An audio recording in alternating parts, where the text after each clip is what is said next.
ఓం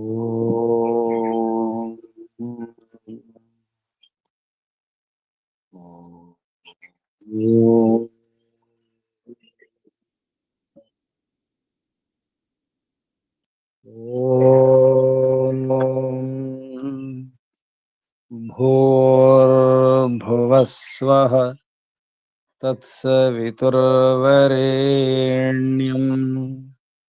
భర్గో దేవస్య ధీమహి ధియో యో నః ప్రచోదయాత్.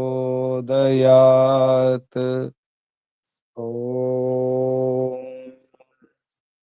శాంతి శాంతి శాంతి. ఓం పరమపిత పరమాత్మ ఓముకు వందనాలు. ఋషులకు, మహర్షులకు, మునులకు, యోగులకు, గురువులకు, ఆచార్యులకు, అధ్యాపకులకు, పెద్దలకు, మాతాపితలకు, శ్రేయోభిలాషులకు, మిత్రులకు అందరికీ వందనాలు. సర్వేభ్యో నమో నమః. ఓం. అథ శ్రీమద్భగవద్గీత మూలము సర్వశాస్త్ర నిష్ణాత విపశ్చిద్వరేణ్య పండిత శ్రీ ముక్తి రామోపాధ్యాయ. తర్వాత నామము స్వామి ఆత్మానంద సరస్వతి గారు విరచిత భాషోపేతము తెలుగు అనుకృతి పండిత గోపదేవ శాస్త్రి గారు విరచిత టీకా తాత్పర్య వివరణము అవతారవాద సంహితము. ప్రకాశకులు ఆర్య సమాజము కూచిపూడి. ఈ విశుద్ధ భగవద్గీతను పూర్తి చేసుకున్నాం. సారం మరొకసారి చూస్తున్నాం. ఆ క్రమంలో నిన్న 14 అధ్యాయాల వరకు చెప్పుకున్నాం. 13వ అధ్యాయం మిగిలిపోయింది. 13వ అధ్యాయం ఎవరు? 13వ అధ్యాయం 15వ అధ్యాయం నేను గురుజీ. 13వ అధ్యాయం 13, 15. 13 కూడా చెప్తానా? ఈ 15 చెప్పిన తర్వాత వాళ్ళు చెప్పిన తర్వాత మళ్ళీ 13 చెప్తా స్వామి. లేదు, 13 క్రమంలో ఉన్నారు కదా. 13 చెప్పిన తర్వాత 15. ఇంకా ముఖ్యమా? 13 ఎవరు ఒప్పుకున్నది? ఎవరు? భాగ్యలక్ష్మి గారు వచ్చారుగా. భాగ్యలక్ష్మి మధ్య అమ్మగారు ఉన్నారా? సరే అమ్మ. రమదేవ గారు మీరు చెప్పండి 13వ అధ్యాయం. నమస్తే అండి. నమస్తే గురుజీ.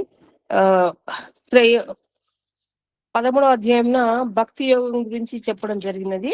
ధ్యాన యోగం వలన భగవద్ దర్శనం కలుగునట.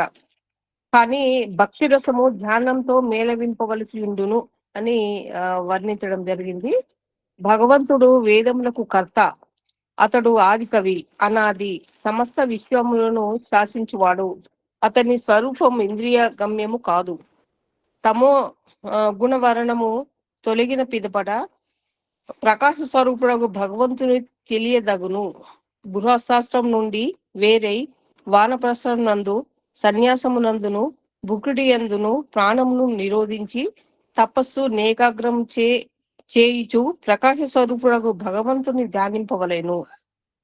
వేదులితో లితరినే వ్యాఖ్యానింతురు, సంయము లితరి యందే ప్రకాశింతురు, బ్రహ్మచారులు ఇతరనే కోరుదురు. కానీ ఇతడు అనన్య భక్తి గల వానికి లభించును. వేద పఠనము, యజ్ఞము, తపస్సు, దానము మున్నగు వానిచే లభించు ఫలము భగవత్ ప్రాప్తికి తుల్యము కాదు అని సారము సంగతిలో చెప్పినారు గురించి. ఒకటి పరమేశ్వరుడు బ్రహ్మాండపురమున నంతటి నిండి యుండును, అందువలననే అతనికి పురుషుడు అనబడును. పరమేశ్వరుడు బ్రహ్మాండపురమునంతటా నిండియుండును, అందువలనే పురుషుడు అనబడును. పరమేశ్వరుడు కవి, ఆది కవి, వేద రచయిత, క్రాంతిదర్శి, పదార్థముల అంతర్బాహ్యముల నెరిగినవాడు, పురాణ పురుషుడు, ఆది లేనివాడు, కారణరహితుడు, సంఘటక పదార్థముల కలయికచే నేర్పడిన తత్వము కాదు అతడు. వేద విజ్ఞానము మూలమున మానవులకు ధర్మజ్ఞానము కలిగించువాడు.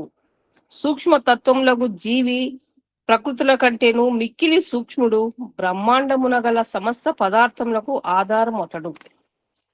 మరణకాలంన దేహమును త్యజించినప్పుడు యోగ బలంతో చిత్తము ఏకాగ్రం చేసుకొని ప్రాణము ఆ, భ్రూమధ్యమున చేర్చి భక్తితో నా పరమేశ్వరుని ధ్యానించువాడు స్మరించువాడు పరమేశ్వరుని పొందును, మోక్షానందమును అనుభవించును. ఆ పరతత్వము అనన్య భక్తితో లభించును. దాని యందే ఈ సమస్త ప్రాణులు నివసించున్నవి. అదే ఈ బ్రహ్మాండం అంతటిని విస్తరింపజేసి ఇందు వ్యాపకమై ఉన్నది. పరతత్వంను సాక్షాత్కారం చేసుకొనని కొనిన యోగి వేద పాఠం వలన కలుగు ఫలమును, యజ్ఞానుష్ఠానం వలన లభించు పుణ్యమును, తపస్సు బంధు శుభమును, దానాలచే లభించు సుఖములనన్నింటినీ మరచి ఈ పరతత్వంనే పొందును. పరతత్వ ప్రాప్తించిన మీదట సర్వము విస్మరించడం అగును. నమస్తే గురుజీ. 15వ అధ్యాయం.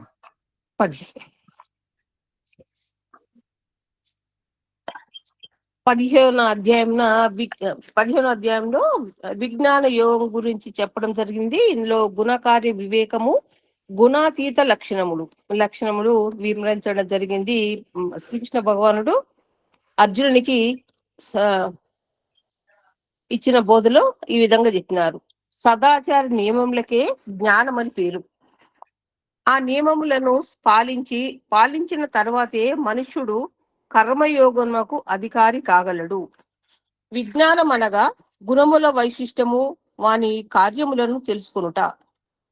సత్వ రజో తమో గుణములు సుఖము, ప్రవృత్తి, ప్రమాదము మొదలగు తమ కార్యముల మూలమున మనుజుని సంసారమున బంధించును.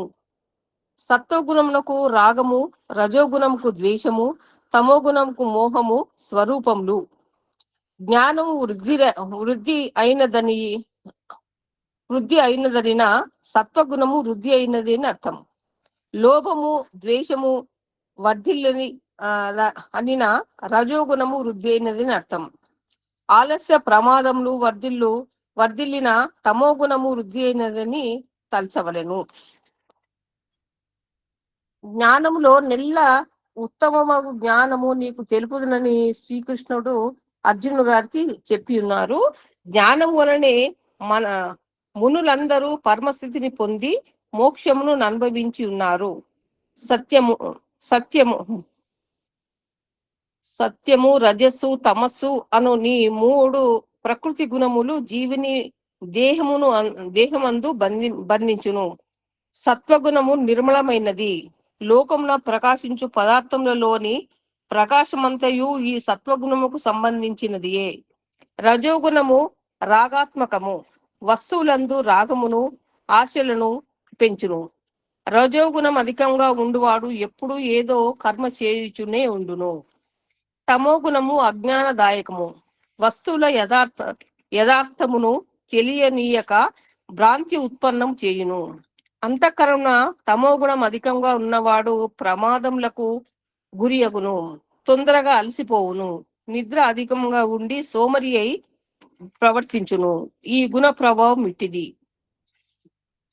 సత్వ రజోస్తమో గుణముల క్రమంగా జీవుని సుఖమగ్నిని కర్మ నిరతుని ప్రమాద భరితిని చేయును. తమో గుణము ముఖ్యంగా జ్ఞాన విరోధి. ఒక్కోసారి రజస్తమస్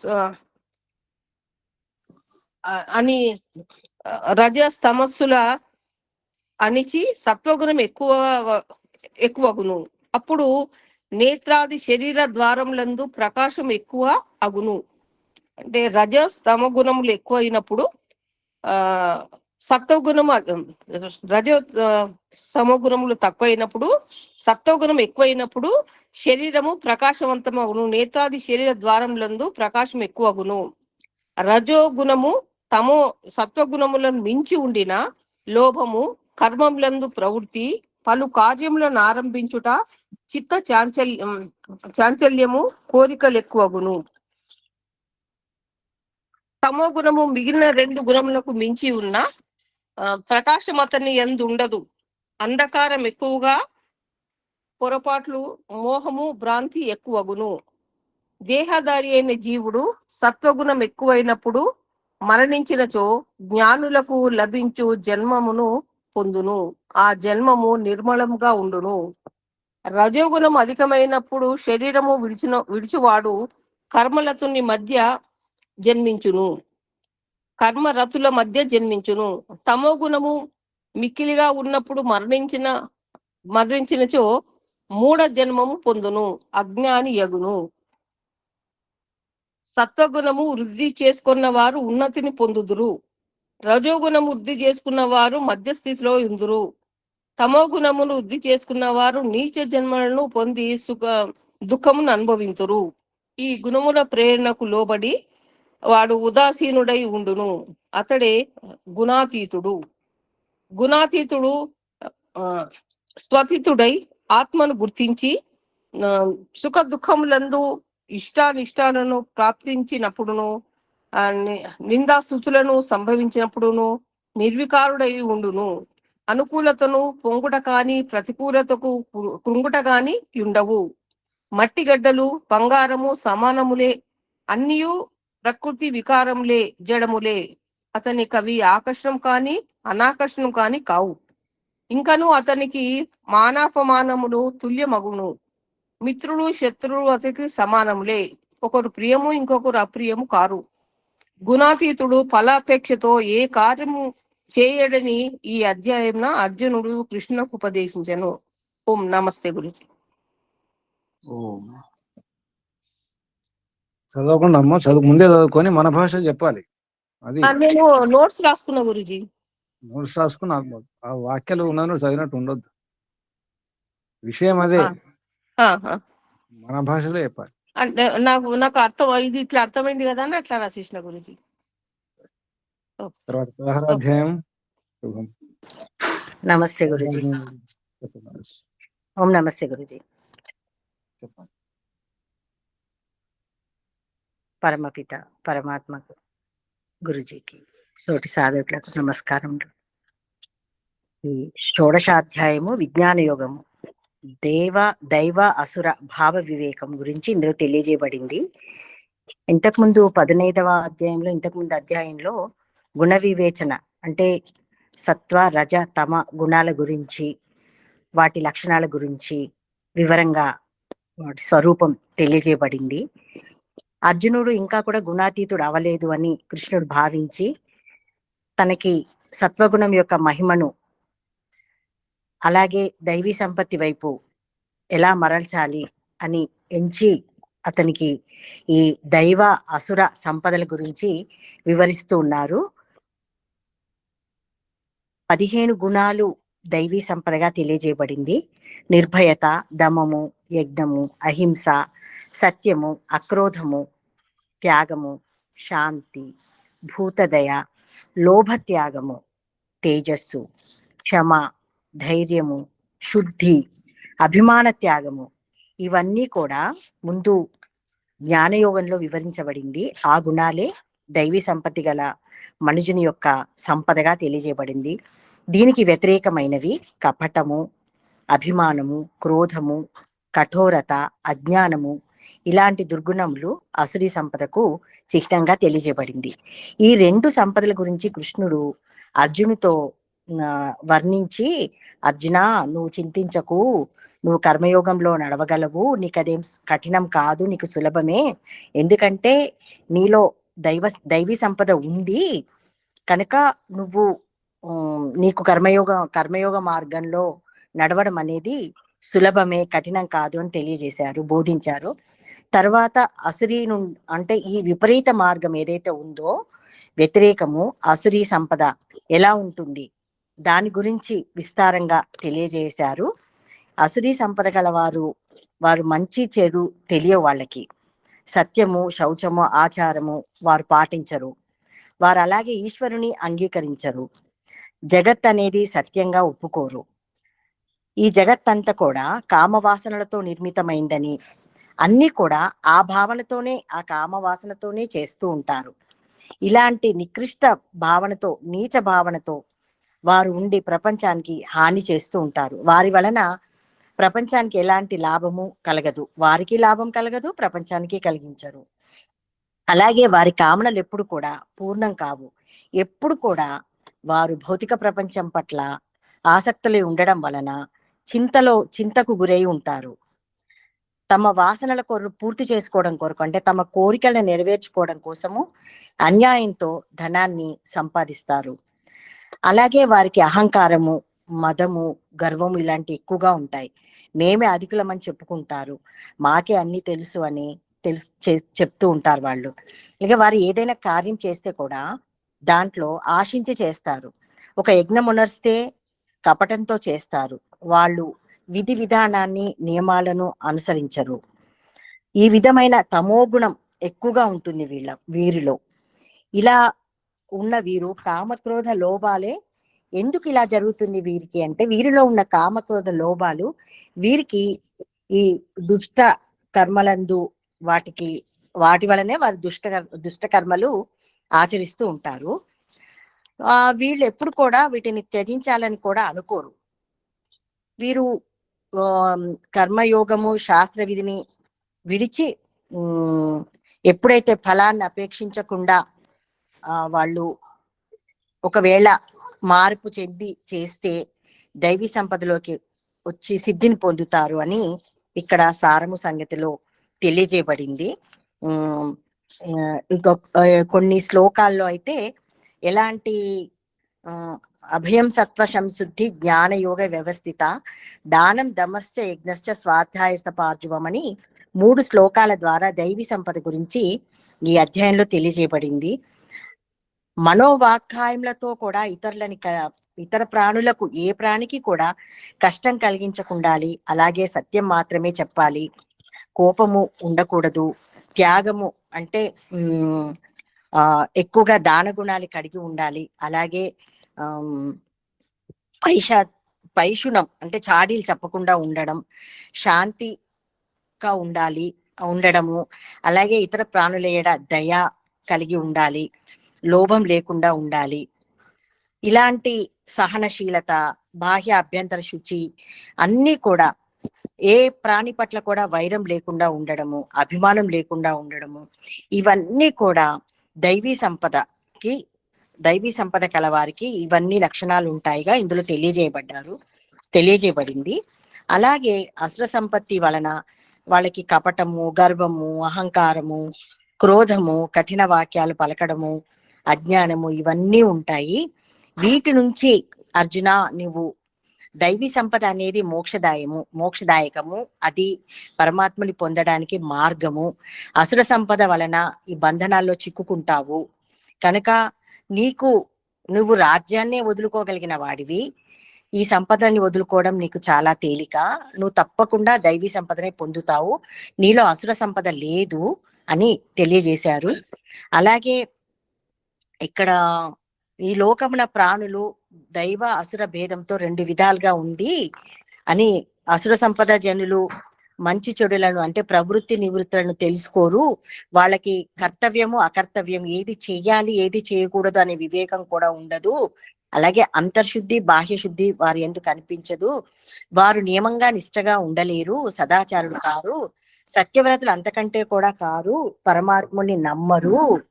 ఇది ఈ జగత్తంతా కూడా కామవాసనలతోనే నిర్మించబడింది కనుక అలాగే జీవించాలని వారు భావిస్తారు. ఈ కామాన్ని అంటే వారి కోరికలను తీర్చుకోవడమే వారు అదే ప్రయోజనంగా భావిస్తారు. కానీ పరమాత్ముడు ఒకడు ఉన్నాడు, పరమాత్మునిచే ఇది రచించబడింది, పరమాత్ముని పొందడం వల్ల మనము ఆ ఆనందాన్ని పొందుతాము అనే ఆలోచన వారికి ఉండదు. అలాంటి విచారణ వారు చెయ్యరు. వాళ్ళంతా కూడా భ్రాంతులై అల్పబుద్ధితో భయంకరమైన పనులను చేస్తూ, అలాంటి కృత్యాలను ఆచరిస్తూ జగత్తునకి ఉపకారం చేస్తూ ఉంటారు. లోకనాశనానికై కూడా ప్రయత్నిస్తూ ఉంటారు వాళ్ళు. ఈ మదము, అహంకారము, కపటము ఎప్పుడైతే ఉంటాయో అవి ఎప్పుడు కూడా పూర్ణం కావు, అవి తీరేటివి కాదు. అగ్నికి ఆజ్యం పోసినట్టుగా ఇంకా ఇంకా ఆ కోరికలు పెరుగుతూనే ఉంటాయి. దానివల్ల వాళ్ళు భ్రాంతిని కలిగి దురాచరణలు చేస్తూ ఉంటారు. వారి కోరికలు నెరవేర్చుకోవడానికి వారు అసత్యము, చౌర్యము, ఇలాంటి అపవిత్ర కార్యాలు చేయడానికి కూడా ఎప్పుడు కూడా వెనకాడరు వారు. అవే వారు ఇంకా వ్రతం లాగా ఆచరిస్తూ ఉంటారు. విషయ భోగాలను అనుభవించడమే, విషయ సుఖాలని పొందడమే అదే వారి లక్ష్యమై ఉంటుంది. వారి ఇంకా వేరే విషయాల గురించి వారికి ఆలోచన ఉండదు వారికి. ఇంకా వారు ఇలాంటి ప్రాపంచిక సుఖాల భోగాల్లో చిక్కుకొని ఆశాపాశలతో బంధింపబడి ఉంటారు. వారు విషయ భోగాలయందే ఆసక్తులై దానికోసమే వారి జీవితము వ్యర్థం చేసుకుంటారు. ఆ విధంగానే అన్యాయ అక్రమ అధర్మ మార్గాల్లోనే ధనాన్ని సంపాదించడం కానీ, ఖర్చు పెట్టడం కానీ, ఏది చేసినా వారు స్వలాభం కోసము, వారి గర్వాన్ని మదాన్ని చూపించుకోవడం కోసమే చేస్తారు. అలా స్వార్థ చింతనతో కూడా ఉంటారు. ఇంకా వారు ఇలాంటి ఈ శత్రువుని నేను చంపాను, ఇంకా నాకు ఇలాంటి శత్రువులు ఉన్నారు, వాళ్ళని కూడా చంపేస్తాను. అక్కడ కూడా వారు ఏదైతే చేయవలసిన కార్యం ఉందో అంతర్బాహ్య శత్రువులని తనలో ఉన్న అసుర ప్రవృత్తిని నివారించుకోకుండా ఇతరుల అంటే వారు ఏదైతే అనుకున్న కార్యం చేయకుండా అడ్డుపడుతున్నారో అది అధర్మమైన కార్యమైనా కావచ్చు, ఏదైనా కావచ్చు, అడ్డుపడ్డ వారిని వారు వైరభావం పెంచుకొని శత్రువులుగా భావించి అలాంటి వారిని వాళ్ళు చంపడానికి సిద్ధమైపోతూ ఉంటారు. నేను ఇంత దానం ఇస్తాను, ఇన్ని యజ్ఞాలు చేస్తాను అని మూర్ఖంగా ప్రవర్తిస్తూ ఉంటారు. ఈ అసుర సంపద ఇంకా చాలా నానా విధాల ఆలోచనతో భ్రాంతులై దుఃఖ మిశ్రిత సుఖాలతో లీనమైపోయి ఉంటారు వాళ్ళు. ఇంకా అదే కోరుకుంటారు. దీనికి ముఖ్యంగా త్రివిధం నరకస్యేదం ద్వారం నాశనమాత్మనః కామః క్రోధస్తథా లోభః తస్మాదేవ దేవత్రయం త్యజేత్. ఆత్మ నాశనానికి దుఃఖములకు 3 ద్వారాలు, కారణాలు ఈ శ్లోకంలో ముఖ్యంగా తెలియజేయబడింది. అది కామము, క్రోధము, లోభము. ఈ 3 వదిలిన మనిషి ఎవరైతే ఉంటారో, ఈ 3 వదిలిన వారు పరమాత్మ పదానికి వారికి మార్గం దొరుకుతుంది, యోగ్యత వస్తుంది.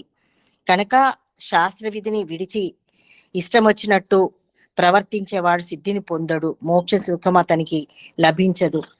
నీవు అర్జున ఏ కార్యం చేయాలి, ఏది చేయకూడదు అని నిర్ణయించడంలో శాస్త్రాన్ని ప్రమాణంగా తీసుకొని శాస్త్ర విధిని ఎరిగి కర్తవ్యాన్ని ఆచరించు, అదే నీకు సరియైన మార్గము అని కృష్ణుడు అర్జునునికి ఈ 16వ అధ్యాయంలో, షోడశ అధ్యాయంలో తెలియజేశారు. ధన్యవాదం గురూజీ. నమస్తే. బాగా చెప్పారమ్మా, అభినందనాలు, మంచి ప్రయత్నం చేశారు. ధన్యవాదాలు గురూజీ. 17వ అధ్యాయం సప్తదశాధ్యాయం విజ్ఞాన యోగం. గురూజీ. నమస్తే గురూజీ. పరంపిత పరమాత్మకు నమస్కారములు, గురూజీ గారికి నమస్కారము, తోటి సాధకులందరికీ నా నమస్కారము. సప్తదశాధ్యాయము విజ్ఞాన యోగము గుణనిష్ట. 16వ అధ్యాయం నందు కృష్ణుడు అర్జునునకు సత్వగుణమే ప్రధానమని తెలియజేశాడు. అయితే ఈ అసురీ సంపదను కూడా వర్ణించి ఉన్నాడు.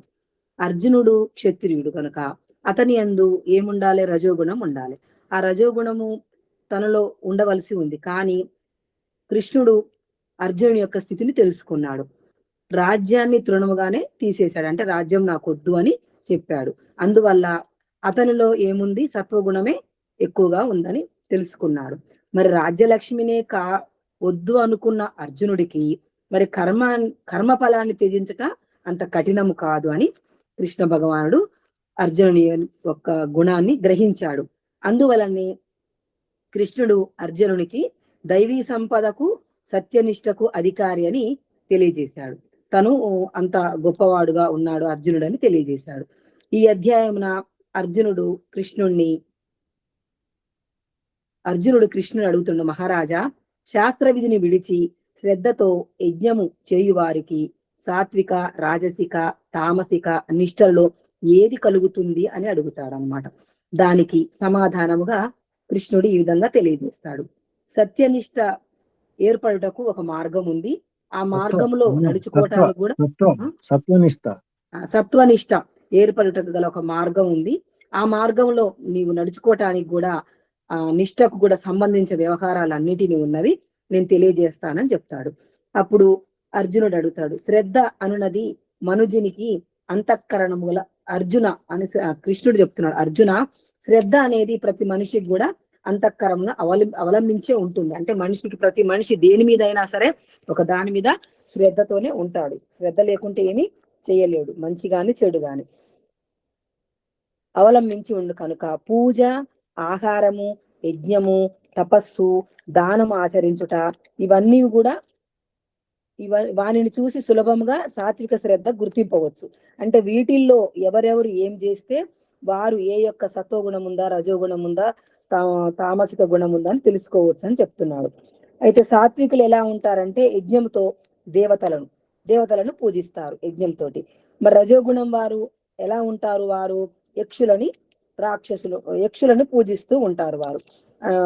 ఇక తమో గుణం వారు యక్షులని, రాక్షసులను కూడా పూజిస్తారు. తమో గుణం వారు భూతాలను, ప్రేతాలను ఉన్నవని నమ్మి వాటిని పూజ చేస్తూ ఉంటారు. మరి ఇది యజ్ఞంతో తెలుసుకున్నాం. ఇక తర్వాత ఆహారం గురించి, ఆహారము ఎలాంటి వారు ఏ విధంగా ఆహారం తీసుకుంటారు అనేది ఇందులో తెలియజేశారు. బలం ఉండాలి, ఆరోగ్యం ఉండాలి, మనం తీసుకున్న ఆహారము వృద్ధి కావాలి, మనం సుఖాన్ని కూడా ఇవ్వాలి, అదే విధంగా రసవంతంగా ఉండాలి. స్నిగ్ధం అంటే అది నెయ్యితోటి కూడా. అప్పుడు హృదయానికి హితం కలిగించాలి. మనం తీసుకున్న ఆహారం మన శరీరానికి, మన హృదయానికి వృద్ధి కలిగించేది ఆహారమై ఉండాలి. మరి బలం ఇచ్చింది అలాంటి భోజనం ఏమిటి అంటే అది సాత్వికులకు ప్రియకరముగా ఉంటుంది. వారు ఈ ఆహారాన్ని ఇష్టపడుతూ ఉంటారు. పులుపు, కారము, ఉప్పు మరి కలిసినట్టుదై మిక్కిలి వేడిగా ఉంటుంది. తర్వాత రూక్షం అంటే అటుకుల వంటివి లేదా గట్టిగా ఉండే, తీక్షణం అంటే ఘాటుగా ఉంటుంది మసాలాలు, దాహము అంటే బాగా మండిస్తుంటది, దాహం వేస్తూ ఉంటది, దుఃఖం అంటే బాధ కలుగుతుంటది, శోకం అంటే ఏడుపు వస్తూ ఉంటుంది ఆ తినేటప్పుడు ఆ మసాలాలు అవన్నీ. అలా తినే భోజనము రజోగుణం వాళ్లకు ప్రియముగా ఉంటుంది. మరి ఎప్పుడో చేసి నిలవ ఉంచి, ఇంకా మనం అయితే ఇప్పుడు తినేవి పచ్చళ్ళు, ఇంకా నిలవ ఉండే అప్పలు అలాంటివి చాలా ఉంటాయి. అవన్నీ తినటం వల్ల ఏమవుతుంది? నీరసం అయిపోతుంది అనమాట. అలా కొంచెం పాచిపోయినవి కూడా బుద్ధి నాశకానికి ఈ భోజనం బాగా ఉపయోగపడుతుంది. బుద్ధి అంతా నశించిపోతుంది అనమాట. ఈ భోజనం తమో గుణం వాళ్ళకి చాలా ఇష్టంగా ఉంటారు, వాళ్ళు దాన్ని ప్రియంగా భోజనం చేస్తారు. ఇక ఫలాకాంక్షను విడిచి విధిపూర్వకముగా చే యజ్ఞము సాత్వికం అనుగుణం. అంటే యజ్ఞం చేసేటప్పుడు ఏ ఫలాన్ని కోరుకోకుండా ఇది లోక కళ్యాణం కొరకే చేయుచున్నాననే భావనతో చేసే యజ్ఞమే సాత్విక యజ్ఞం. మరి విధిని అనుసరింపక పాషాండముగా చే యజ్ఞము రాజసిక మగును. విధి లేకుండా ఏదో చేస్తున్నాము, చేయ తప్పదు అనే విధంగా చేస్తూ ఉంటారు. అందులో అంటే విధిని అంటే ఎప్పుడు ఏ మంత్రానికి ఏ విధంగా ఇవ్వాలి, ఏ విధంగా ఆహుతులు ఇవ్వాలి, తర్వాత సామాగ్రి ఏ విధంగా ఇవ్వాలని తెలియకుండా చేస్తూ ఉంటారు. మరి విధిని, దక్షిణని, శ్రద్ధ ఏమీ లేకుండా చేసేవారు తామసిక గుణం గలవారు. ఆ విధంగా యజ్ఞం చేస్తారు. వారికి దక్షిణ ఇవ్వరు, శ్రద్ధగా ఉండదు, వాళ్ళకి ఏది ఉండదు. ఇక తర్వాత పూజ ఏమిటి? పూజ అంటే పూజానం సత్కారం. దేవతలకు, బ్రాహ్మణులకు, విద్వాంసులకు, గురువులకు సత్కారం చేయాలి. ఎందుకంటే దేవతల ద్వారాన్ని మనము స్వీకరిస్తున్నాము. బ్రాహ్మణులు అంటే వారు వేదాన్ని అందిస్తారు, విద్వాంసులంటే వారు వేద విద్యను తెలుసుకొని గురువులు మనకు ఎన్నో తెలియజేస్తారు కనుక వారిని సత్కరించటం. మరి బ్రహ్మచర్యము, అహింస అనునవి. ఇంకా తపస్సు గురించి తెలుసుకోవాలంటే ఇవి శారీరక తపస్సు. బ్రహ్మచర్యము, అహింస అంటే ఎవరిని ఏమి హింసించకుండటము. ఈ బ్రహ్మచర్యం అనే దానికి 5 రకాలుగా ఉంది. బ్రహ్మలో చరించుట, ఇవన్నీ కూడా శరీరంతో చేసే తపస్సులు. మరి ఉత్తేజమును కలిగించక ప్రియకరమైన హితమును కలిగించాలి. మాట్లాడుతూ ఉంటాం కానీ కొందరికి బాధ కలుగుతుంది ఆ మాటల వల్ల, వారిని వ్యంగ్యంగా మాట్లాడతారు, అసత్యంగా మాట్లాడతారు, తర్వాత చాలా ఇబ్బంది పడుతూ ఉంటారు. అలా కాకుండా ఉత్తేజంగా ఉండాలి. అవి ఎలా ఉండాలి? మళ్ళీ ప్రియకరంగా ఉండాలి. హితాన్ని కూడా మనం మాట్లాడే మాటల వారికి హితాన్ని కలిగించాలి. ఇక వాక్కుతోటి తపస్సు ఏమిటి అంటే స్వాధ్యాయం చేయాలి. ఇప్పుడు స్వాధ్యాయం అంటే ఓం జపము, గాయత్రి జపము, తర్వాత గ్రంథాలను వీటన్నిటిని కూడా చదువుతూ ఉండాలి. సత్యవచనాలు చేయించు చదవాలన్నమాట. ఆ విధంగా చేసినాక మరి మానసిక కూడా తపస్సు చేయాలి. మానసికంగా ఏమిటి తపస్సు? మనసులో ఎలా ఉండాలి? ఎప్పుడు ప్రసన్నతగా ఉండాలి. ప్రసన్నతగా ఉండాలంటే సత్వగుణం కలిగిన భోజనం తీసుకుంటేనే ప్రసన్నతగా ఉంటుంది. శాంతిగా ఉండాలి. ఎప్పుడు కూడా లోపల అలజడి, ఆందోళన, దుఃఖము, ఇతరుల మీద ఆలోచనలు లేకుండా ఉండాలి. ఎక్కువగా మాట్లాడకూడదు. ఎంత తక్కువగా మాట్లాడితే అంతగా మనము మౌనంగా ఉంటేనే చాలా విషయాలు మనకు అర్థమైతాయని ఎన్నోసార్లు వింటూ ఉన్నాము. ఇందులో కూడా తెలుసుకున్నాము. ఆత్మ సంయమం అంటే ఆత్మ కూడా ఎలా ఉండాలంటే మనకు అనుకూలంగా ఉంటేనే బయటికి పోదన్నమాట. భావ సంశుద్ధి, భావాలు కూడా ఎలా ఉండాలి? మంచిగా శుద్ధిగా ఉండాలి. మన లోపల ఏ భావం అయినా సరే అది చెడు భావనలు కాకుండా ఉండాలి. మానసిక తపస్సు, వీటన్నిటిని కూడా మానసిక తపస్సు అంటే మనసు లోపల అవి అన్ని పరమాత్మకు తెలుస్తూ ఉంటాయి. చేసే ఇవి కూడా తెలుస్తవి, కానీ మానసిక తపస్సు అనేది ఎదుటి వారికి తెలియదు. ఈ విధముగా తపస్సు కూడా ఫలమును అపేక్షింపక శ్రద్ధతో చేస్తే సాత్వికం అవుతుంది. మరి సత్కారం పొందుతూ పూజ కొరకు పాషాండంతో చేయబడిన రాజసికము లగుతారు అనమాట. ఎందుకంటే వీళ్ళు సత్కారాలు పొందుతూ కూడా పూజ చేస్తూ ఉంటారు. ఎలా చేస్తారంటే వారు మర్యాదకు ఏమిటి నాకే గొప్పగా ఉండి కావాలనే సత్కారం పొందాలనే ఉద్దేశంతో కూడా కొందరు ఆ విధంగా చేసేవాళ్ళు కూడా రాజసికులుగా ఉంటారు. మరి ఇతరులకు కష్టం కలిగించకుండా మూర్ఖత వలన తనకే నష్టం కలిగించుటకో విధిని అనుసరింపక చేస్తూ ఉంటారు. ఇతరుల కష్టం కలిగించుటకో లేదా వారికి కూడా కష్టం కలిగించే విధంగా కూడా ఏ విధిని కూడా తెలుసుకోకుండా వారు చేసేది తామసికంగా చేస్తూ ఉంటారు. ఇక తనకు ఉపకారం ఇక్కడ ఏమిటంటే ఇప్పుడు దానం గురించి. దానం ఎలా ఉంటుంది? తనకు ఉపకారం అంటే తనకి ఏ ఉపకారం చెయ్యకున్నా సరే అతనికి అంటే ఏ వ్యక్తికైతే అవసరము ఆ వ్యక్తి అవసరాన్ని బట్టి అది ఎలా మరి పాత్ర నెరిగి దానం చేయాలి. వారికి ఇచ్చినట్టయితే వారు దాన్ని దుర్వినియోగం చేస్తున్నారా లేదా సద్వినియోగం అవుతుందా అనేది దేశకాల పాత్రను ఎరిగిన తర్వాతనే మరి శ్రద్ధతోనూ భక్తితోనూ చేయాలి. ఏదో అతని కష్టంగా ఉంది ఇయ్యకుంటే తప్పదు అనే ఆలోచనతో కాకుండా శ్రద్ధతో భక్తితో చేసే దానమే అది సాత్విక దానం అంటారు. మళ్ళీ దానిలో కూడా మనం ఫలాపేక్షని కోరుకోకూడదు అన్నమాట. తర్వాత ఇంకా మనకు ఉపకారం చేసి వారు దుఃఖపడుతున్నారు, వారికి ఆ రోజు కొంత ధనం ఏదో రకంగా, ధనం అనే కాదు ఎన్నో రకాలుగా ఉంటాయి. ఒకరి ఇవ్వాలనుకున్నప్పుడు మనం ఒక వ్యక్తి వచ్చినా ఒక అవసరం అనిపించినప్పుడు ఒక మంచినీళ్ళు ఇచ్చినా కూడా అతనికి దాహం ఇచ్చినప్పుడు అది కూడా ఉపకారమే అవుతుంది. కొన్ని మంచి మాటలు చెప్పినా ఉపకారమే అవుతుంది దుఃఖంలో ఉన్నప్పుడు. అలా మనకు ఉపకారం చేసిన వ్యక్తి దుఃఖపడుతుంటే అతనికి ఫలాపేక్షతోనే అంటే ఇది మళ్ళీ నాకు ఇస్తాడో ఇవ్వడో, ఈ దానం ఇస్తే ఎలా అని ఆలోచించుతూ ఇస్తారనమాట. అలాంటి ఇచ్చే దానం ఏంటంటే రాజసిక దానం. మరి కాల పాత్రను చూడకుండా మరి అవమానపూర్వకంగా ఇస్తారు తామసికులు. ఎలా ఇస్తారంటే ఇంకా ఎవరో చెప్పారు వీరిని అవమానిస్తూ కాబట్టి నీకు ఇస్తున్నా అని ఏదో చెప్తారు కదా పూర్వం, ఎత్తేస్తూ పగిలేస్తూ అని, ఆ విధంగా అవమానపరుస్తూ కూడా ఆ దానాన్ని ఇచ్చేవారు తామసికులు. ఈ రకంగా మూడు గుణాలు అంటే సత్వగుణము, రజోగుణము, తమో గుణం వారు ఏ విధంగా పూజ చేస్తారు, ఆహారం తీసుకుంటారు, యజ్ఞం చేస్తారు, దానం చేస్తారు, వారి యొక్క శారీరక తపస్సు ఏ విధంగా ఉంది, తర్వాత మన మానసిక తపస్సు ఏ విధంగా ఉంది, ఈ విధంగా తెలియజేశారు ఈ భగవద్గీతలో ఈ 17వ అధ్యాయనందు. ఇక ఓం తత్ సత్ అని 3 పదములు బ్రహ్మ యొక్క నామం. ఏ పని చేసినా, ఏ మంత్రాలు చదివినా, ఎవరు ఏ గుడిలో ఎక్కడ ఏ పూజలు చేసినా కూడా ముందు ఓం అనే ప్రారంభం చేస్తారు. మనం ఏదైనా ఒక పుస్తకంలో ఏదైనా రాసినా కూడా ముందు ఓం అని రాస్తాము, ఓం అనే ఉచ్చరిస్తూ ఉంటాము. మరి ఫలమును విడిచి శ్రద్ధతోనే సద్బుద్ధితో యజ్ఞము, తపస్సు, దానము ఇవన్నీ కూడా శుభకర్మలన్నీ కూడా వ్యవహరించవలేను. ఫలం అనేది పరమాత్ముడికి అంటే ఫలం నేను ఇది కావాలని కోరుకుంటే అది ఏమవుతుందంటే ఒక వ్యక్తి పని చేస్తే ఆ పనికి సరిపడా దానికి ఇచ్చేస్తాం, ధన రూపం గాని ఏదో రూపంగా అలా అవుతుంది. అలా కాకుండా మనం ఫలాపేక్షని విడిచిపెడితే అది నిష్కామ భావముతోని చేసే పనులు అవుతాయి. ఇవన్నిటిలో కూడా శ్రద్ధతో చేయాలి. మరి ఇటువంటి శ్రద్ధ అనేది ప్రతి ఒక్క మనిషిలో కూడా ఉంటుంది, మరి అంతఃకరణలో ఉంటుంది. మరి జీవుడు ఏ విధంగా దేని యందు శ్రద్ధ పెట్టాడు, సాత్వికమందా, రాజసికమందా, తామసికమందా అనేది తెలుసుకుంటూ ఉంటాడు. ఈ అంతఃకరణం అనేది ప్రతి ఒక్కరిలో ఉంది కనుక. ఇక ప్రాణులు భుజించు ఆహారం కూడా 3 విధాలుగా ఉందని తెలుసుకున్నాం మనం. ఇంకా ఏమిటి అంటే, ఇంకా దేవా ద్విజగురు ప్రాజ్ఞ పూజనం శౌచమార్చవం బ్రహ్మచర్య మహింసాచ శారీరం తప ఉచ్యతే.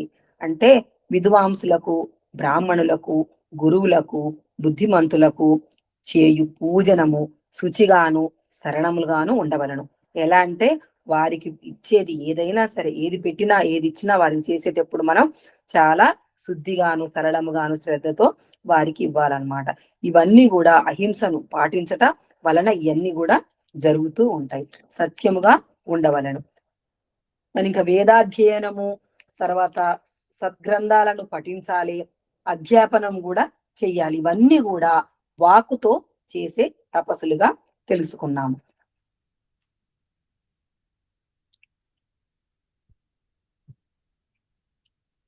ఓం తత్సద్దితి నిర్దేశో బ్రహ్మణ త్రివిధ స్మృత బ్రాహ్మణాస్తేన వేదాచ్చ యజ్ఞచ్చ విహితాః పురా. ఓం తత్ సత్, ఈ 3 పదములు కూడా బ్రహ్మతత్వం నిర్దేశించినవి. సృష్టి ఆరంభమున బ్రహ్మముచే బ్రహ్మజ్ఞులైన మునులు ఈ వేదములను తెలియజేశారు. ఈ 4 వేదాలను కూడా పరమేశ్వరుడు ద్వారానే ఈ తెలియజేశారు. ఓం అనేది ఎప్పుడు ఓంను జపిస్తూ ఉండాలి. బ్రహ్మవాదులు చేయు వేద విహితములైన యజ్ఞ దాన తపస్సులన్నీ కూడా ఓమను బ్రహ్మవాచకమును ఉచ్చరించే ప్రారంభిస్తారు. కనుక మోక్షమును అభిలషించాలనుకునే నరులందరూ కూడా యజ్ఞము, దానము, తపస్సు ఇవన్నీ కూడా ఫలమును కోరుకోకుండా, ఫలమును అపేక్షించకుండా తత్పదము ప్రారంభన ఉచ్చరించి ఎల్లప్పుడూ కూడా చేయిచుండాలి. మానవుని యొక్క లక్ష్యము ఏమిటి? మోక్ష పదమే. అయితే దేనిలో ఎవరు ఉంటే అది పని చెయ్యాలి. అంటే ఇప్పుడు అర్జునుడు క్షత్రియుడు గనుక రాజ్యాన్ని రక్షించే బాధ్యత అర్జునుడికి ఉంది కనుక ఇవన్నీ తెలియజేసి తన బాధ్యతను తనకు తెలుపటానికే కృష్ణుడు ఈ విధముగా తెలియజేశాడు. శ్రద్ధతోనే చెయ్యి అర్జున, నువ్వు చేసేది ఏదైనా సరే అశ్రద్ధతో చెయ్యొద్దు. శ్రద్ధతోనే యజ్ఞము, దానము, తపస్సు, కర్మలు అన్ని కూడా చెయ్యి. అసత్తు పదము చే కీర్తింపబడును. అట్టి నీవు చేసిన ఈ జన్మములో గాని పరజన్మలో గాని మేలు కలిగింపదు. అట్టివి చేసిన వానికి.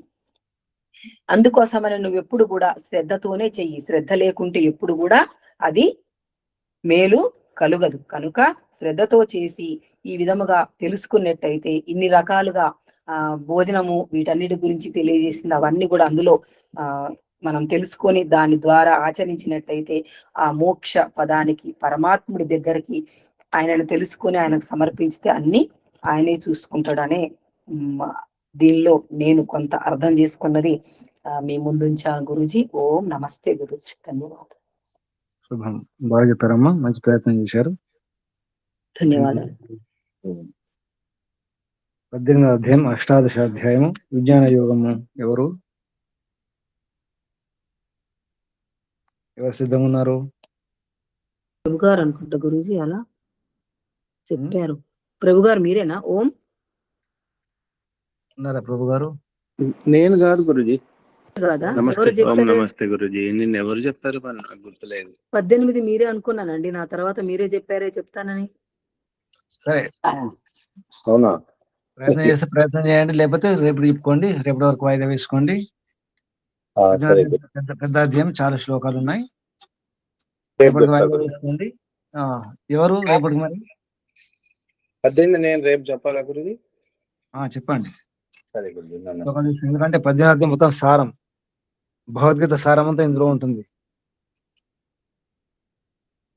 సరిగ్గా చూసుకోండి. శుభం. ఏం అర్థం చేసుకున్నారు? సారం విన్నారు కదా? విన్నవారు చెప్పండి. ఎవరైతే విన్నారో వారు చెప్పండి. 16, 17, 15, 13, 15లో ఏం విన్నారు? విన్నవారు గురుజీ అన్ని అధ్యాయంలో కూడా సత్వగుణాన్ని అలవర్చుకోవడం అనేది శ్రేష్టమైనది అని ప్రజాహితం అంటే మన హితం కొరకు, మళ్ళీ దేవహితం కొరకు, ఆ, సమస్త ప్రాణి హితం కొరకు చేయవలసిన కార్యక్రమాలే చేయాలనేది అర్థమైంది గురుజీ. ఓం ఎవరైనా నమస్తే గురుజీ. 15వ అధ్యాయంలో ఇది విజ్ఞాన యుగం గురుజీ. గుణాతీతుడు లక్షణాల గురించి ఇందులో ఎక్కువగా ఉన్నాయి గురుజీ. గుణములకు అతీతుడు అంటే ఈ 3 గుణములకు అతీతంగా ఉండటం ఏ విధంగాని తెలియజేశారు గురుజీ. 3 సత్వ రజో తమో గుణాలకు అతీతంగా ఉండే దాని గురించి ఎక్కువ ఇందులో ఉంది గురూజీ. జ్ఞానము జ్ఞేయము అనే వాటి గురించి ఇందులో ఉంది, వాటి యొక్క వైశిష్ట్యం అన్నమాట. ఇంకా సత్వగుణం ఎటువంటి లక్షణ కూడా చెప్పినారు. గుణాలకు అతీతముగా ఉన్న వ్యక్తి మట్టిని, బంగారాన్ని మట్టిని సమానంగా చూస్తాడు అని అర్థమైంది గురించి దాంట్లో నాకు. ఓం. ఇంకా ఎవరైనా 16వ అధ్యాయం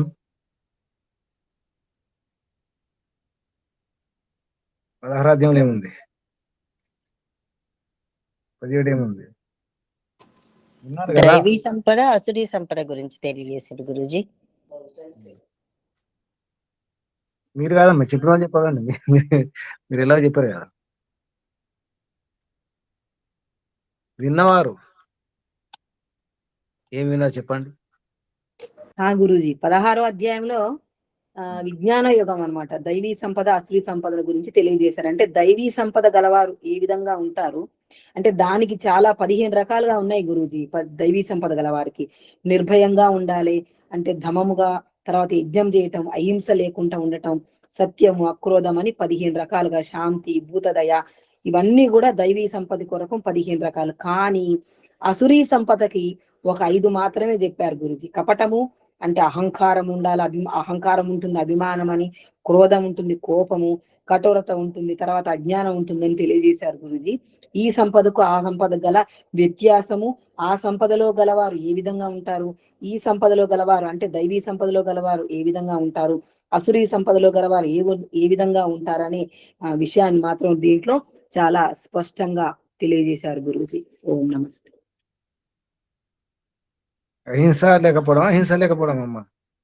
అహింస లేకపోవడం అన్నారు. హింస లేకపోవటం, అహింస లేకపోవడం అన్నారు. హింస లేకపోవటం, అహింస అనేది చేయాలి. ఇందులో 15 రకాలుగా ఉన్నాయి గురూజీ. అవును, అహింస 1, 2, 3 లేకుండా ఉండాలి.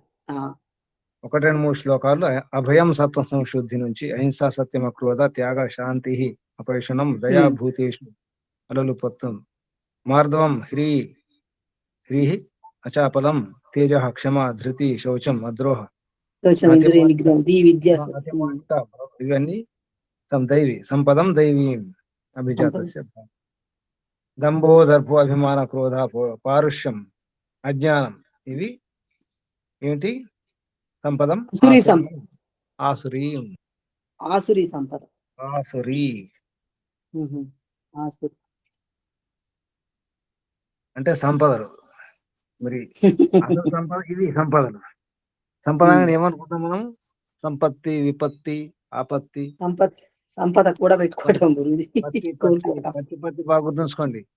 పత్తి ఆపత్తి, విపత్తి, సంపత్తి, పత్తులు ఉన్నాయి కదండి. ఉపపత్తి, పత్తి పేరులో చాలా ఉంటాయి. అందులో సంపత్తి, అసలు సంపద ఏమిటి? ఇవి సంపదలు. అసలు దైవీ సంపద, ఆశ్రయ సంపద. 17వ అధ్యాయంలో ఏమిన్నారు? పద్మావతం గారు మీరు చెప్పొద్దు.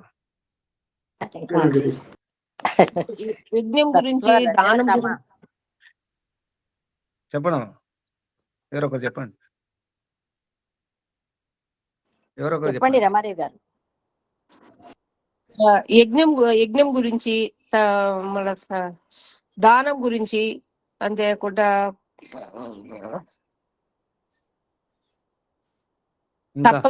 తపస్సు గురించి, మళ్ళీ ఏంటంటే ప్రతి కార్యము మొదలు పెట్టినప్పుడు మనము ఓంతోనే మొదలు పెడతామని, అదే పరమాత్మని యొక్క నామని, ఏ ఫలాన్ని ఆశించకుండా చేయడమే విఘ్నుల యొక్క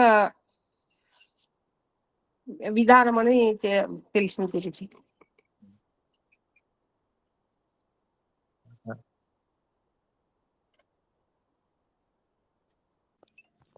ఒక గురూజీ. మాట చెప్పండి. చెప్పండి.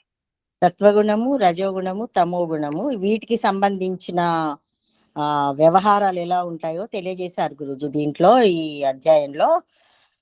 సత్వగుణ సంపన్నుల ఆహార వ్యవహారం ఎలా ఉంటుంది, యజ్ఞదాన తపక్రియలు ఎలా ఉంటాయి, వారి ఆలోచన విధానము, క్రియలు ఎలా ఉంటాయి, అలాగే రజోగుణము వాళ్ళు ఎవరిని పూజిస్తారు, ఎలా పూజిస్తారు, ఏం ఆశించి పూజిస్తారు, ఈ 3 రకాలుగా వివరంగా తెలియజేయబడింది గురూజీ.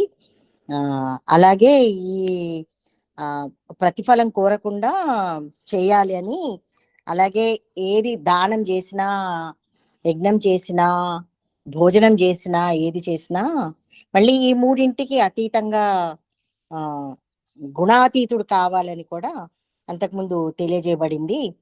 దానం కూడా పాత్రత నెరిగి చేయాలి అని అలా చెప్పబడింది గురుజీ. అలాగే ఇందులో ముఖ్యంగా ఓం తత్ సత్ దీని గురించి, ఓం తత్తు సత్తు దీని గురించి వివరంగా తెలియజేశారు గురూజీ. ఇది బ్రహ్మవాచకం అని, దీంతోనే ప్రారంభం చేయాలని, అదొక మనకి ఒక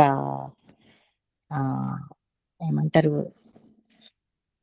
అనుసరణీయమైన విషయంగా, ఆచరించవలసిన విషయంగా తెలియజేశారు గురూజీ. ఓం అని ఎప్పుడు అనాలి, తత్ అని సత ఇప్పుడు అనాలి, తత్ ఎప్పుడు అనాలి అది కూడా చెప్పారు కదా. ఓం చెప్పింది. ఓం తత్ సత్, తత్ ఎప్పుడు, సత్ ఎప్పుడు సందర్భాలు చెప్పారు. చెప్పండి, సాత్విక ప్రియుల ఆహారం ఏమిటి? సాత్విక ప్రియుల ఆహారం ఏమిటి చెప్తారా ఎవరైనా? సరే, మీ గురించి చెప్పండి, మీకు ఏ ఆహారం ఇష్టమో దాన్ని బట్టి చెప్పవచ్చు. మీరు సాత్వికమా, రాజసికమా, తామసికమా? సరే, ఏం చెప్పకండి, మిమ్మల్ని మీరు చూసుకోండి, మీకు ఏదంటే ఇష్టం చూసుకోండి. కారమా, ఉప్పా, పులుపా, ఏది? దాన్ని బట్టి 6, 7, 8 3 శ్లోకాలు, 5, 6, 7, 8, 4 శ్లోకాలు చూసుకోండి, తెలిసిపోతుంది మీలో ఏముందో. మీరు సాత్విక ప్రియుల, రాజసికమా, తామసికమా? అర్థమవుతుంది ఏమైనా? మీ ఆహారాన్ని బట్టి అర్థమవుతుంది గురూజీ. ఏది ఎక్కువ, ఏది తినాలనిపిస్తుంది, ఏది ఇష్టం అనిపిస్తుంది? ఉప్పు, కారం, ఎక్కువ వేడా? గురూజీ తిన్నప్పుడు గుర్తొస్తుంది గురూజీ, ఇది తింటుంటే రజోగుణం ఉందా అని గుర్తొస్తుంది. అది తిన్నప్పుడు సత్వగుణం ఉంది అని తెలుస్తుంది గురూజీ. మీరు చేసే పూజలు ఎటువంటి పూజలు చేస్తున్నారు, ఎటువంటి శ్రద్ధ ఉంది, ఎటువంటి సత్కారం చేస్తున్నారు, ఎవరిని సత్కరిస్తున్నారు, మీరు ఎవరిని సత్కరిస్తున్నారు దాన్ని బట్టి తెలుస్తుంది. ఏ కార్యక్రమంలో మీరు ఎవరిని పిలుస్తున్నారు, మీరు ఏ కార్యక్రమంలో పాల్గొంటున్నారు, ఎవరి కార్యక్రమంలో పాల్గొంటున్నారు, ఎటువంటి కార్యక్రమంలో పాల్గొంటున్నారు, ఆ కార్యక్రమం ఏది ఇష్టపడుతున్నారు, మీరు కార్యక్రమం కూడా మీరు ఏ టాపిక్ తీసుకుంటున్నారు, ఏ క్లాస్, దాన్ని బట్టి మీ గుణం చూసుకోండి. మీకు మీరే, మీకు ఏ సబ్జెక్ట్ ఇష్టం, ఏ టాపిక్ అంటే ఇష్టం, సంగీతం ఇష్టమా, నాట్యం ఇష్టమా, బొమ్మలు ఇష్టమా, ఏమి ఇష్టం, ప్రవచనాలు ఇష్టమా, కవిత్వం పైత్యం ఇష్టమా, సందర్భం, దీన్ని బట్టి లోపల మీరేమిటో మిమ్మల్ని మీరు చూసుకోండి. ఇవన్నీ దర్పణాలు. ఇంకా ఏమైనా ప్రశ్నలు ఉన్నాయా? ప్రశ్నలు, సందేహాలు అడగండి ఏమైనా ఉంటే. రేపు 18వ అధ్యాయం పూర్తి చేసుకుంటాం. ఎల్లుండి నుంచి మహాభారతంలో ఉన్నటువంటి శాంతి పర్వం, తర్వాత అనుశాసన పర్వం. పుస్తకాలు దొరికినాయా? మహాభారతం పీడిఎఫ్ దొరుకుతాయి, పీడిఎఫ్ వెతుకుతే దొరుకుతాయి. తెలుగులో కొట్టండి, తెలుగులో మహాభారతం అని కొట్టండి. తెలుగులో మహాభారతము శాంతి పర్వము ముందు దొరుకుతాయి. ప్రయత్నం చేస్తే అన్ని దొరుకుతాయి. ప్రయత్నం చేయండి, లేకపోతే పుస్తకాలు ప్రయత్నం చేయండి, బుక్ షాపులో దొరుకుతాయి. విజయవాడలో తప్పకుండా ఉంటాయి, హైదరాబాద్ కూడా దొరుకుతాయి.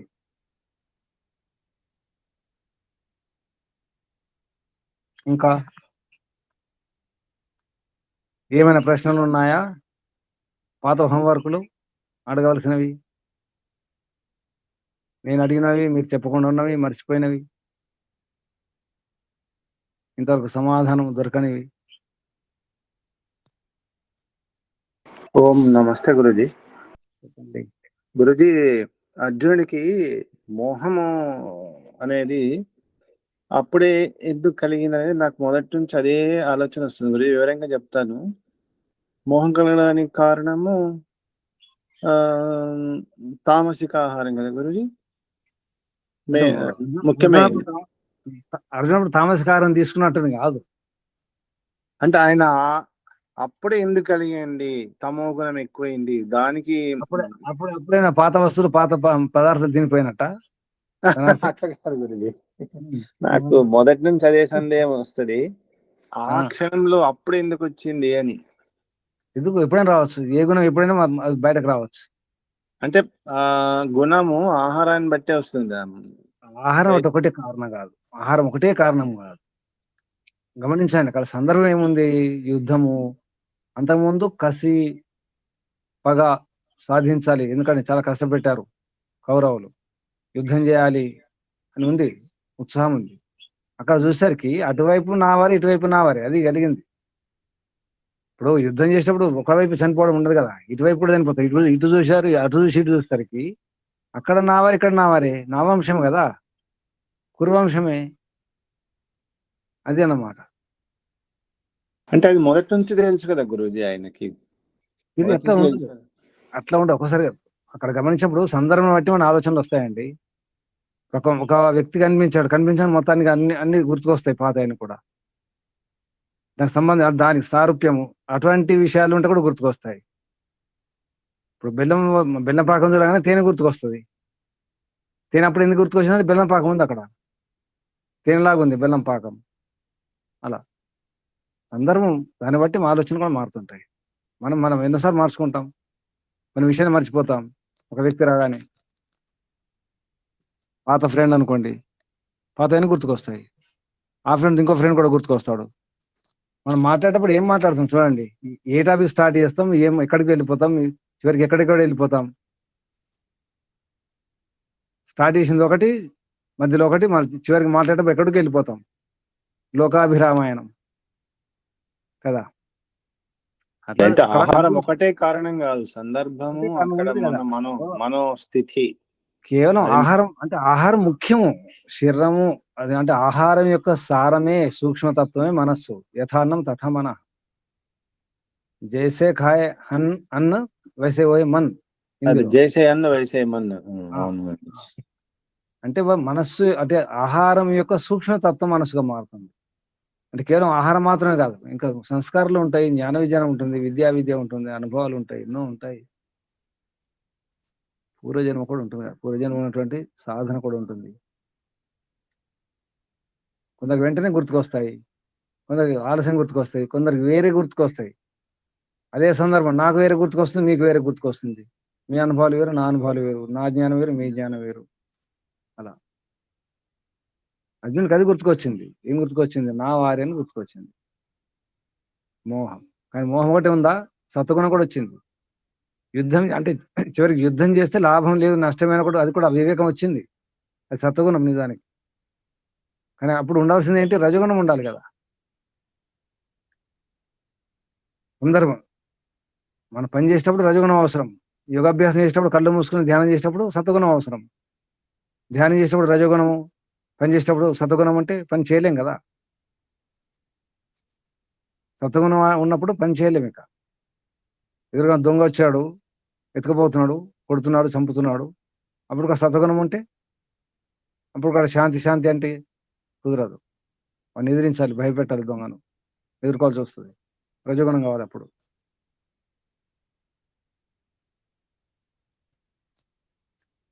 ఆహారం ఒకటే ముఖ్యం కాదు, అదే ఒకే ఒక కారణం కాదు ఈ గుణాలకు. ఇది సమాధానం. ఇంకా నమస్తే గురుజీ, ధన్యవాదాలు. ఇంకెవరైనా? మనం చదివే చదువులు, మన శాస్త్రాలు, మన చుట్టూ ఉన్నటువంటి బంధువులు, ఇరుగు పొరుగు, వాతావరణం, ఇవన్నీ కూడా రజోగుణమా, తమగుణమా, సత్వగుణమా? ఇవన్నీ కారణాలే. మనం ఏ దేశంలో ఉంటున్నాం, ఏ ప్రదేశంలో ఉంటున్నాం, ఎవరి మధ్యలో ఉంటున్నాం, దాన్ని బట్టి కూడా ఉంటుంది మన వ్యవహారం, మన సంస్కారాలు, మన గుణాలు, మన భావాలు, మన అలవాట్లు, మన భాష. ఎవరి మధ్యలో ఉన్నాం వారి భాష వస్తుంది. చిన్నప్పటి నుంచి కొందరు తల్లిదండ్రుల భాష వేరుంటుంది, కానీ ఆ చుట్టూ ఉన్నటువంటి పిల్లల భాష వేరుంటుంది, ఆ భాష వస్తుంది. మరి మీ మాతృభాష అది కాదంటే మాతృభాష కాకపోవచ్చు, చుట్టూ ఉన్న వారి యొక్క ప్రభావం కూడా ఉంటుంది కదా. అలాగే ఇవన్నీ కూడా. అందుకే యోగాభ్యాసం అంటే యోగా సాధకుల మధ్య ఉన్నప్పుడు మనం కూడా సాధన చేసుకుంటాం. అందరు చదివేవారున్నారు అనుకోండి, అందరు మౌనంగా చదువుకుంటున్నారు, అల్లరి కాకుండా ప్రశాంతంగా. మనం కూడా చదువుకోవాల్సిందే, చదవాలనిపిస్తుంది కూడా. అందరు అల్లరి చేస్తున్నారు, అందరు నవ్వుతున్నారు, మనం నవ్వాల్సిందే, నవ్వు వస్తుంది కూడా. అందరు ఏడుస్తున్నారు, అప్పుడు నవ్వడానికి వీల్లేదు, ఏడుపు రాకుండా గంభీరంగా ఉండాల్సి వస్తుంది కదా.